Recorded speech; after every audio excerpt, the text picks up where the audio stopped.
Do you think that New York should remove the sanctuary status then? What's the answer here? I know you said that it Yeah. starts at the border, but what's the answer for New York specifically?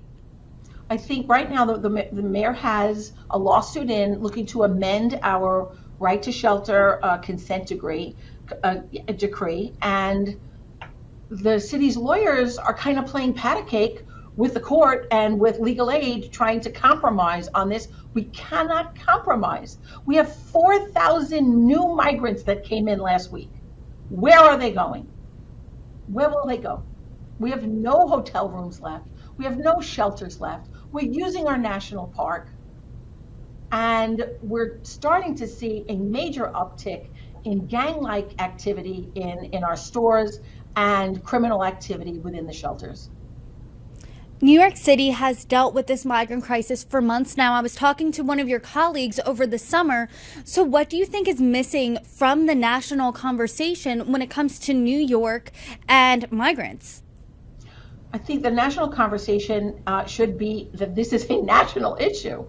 Never before has a crisis of this degree, of this magnitude, ever been handled by a locality.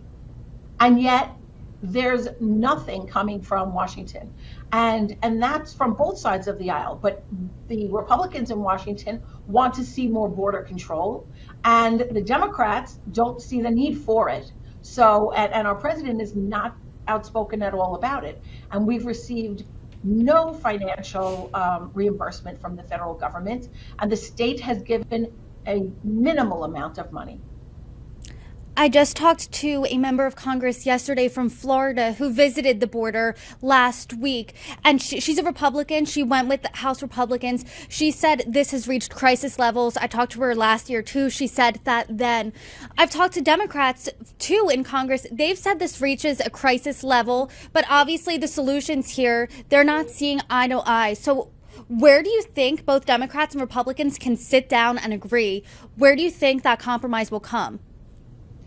I don't know, because our nation is really, it's crumbling under this migrant crisis, because what the border states have been realizing for so many years is now what we're realizing. And they're not sanctuary states. So they have every right to put migrants on buses and send them to Chicago, to New York City.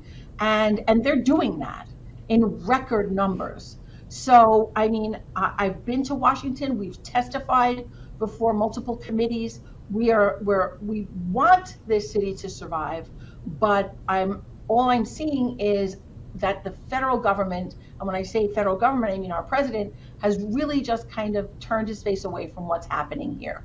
And Congress and the Senate are arguing back and forth whether the Republicans are called MAGA Republicans, and the Democrats in turn are called Biden's poor policy at the border. So when you're just adversarial like that, you're never going to get anything done. And that's where we're at.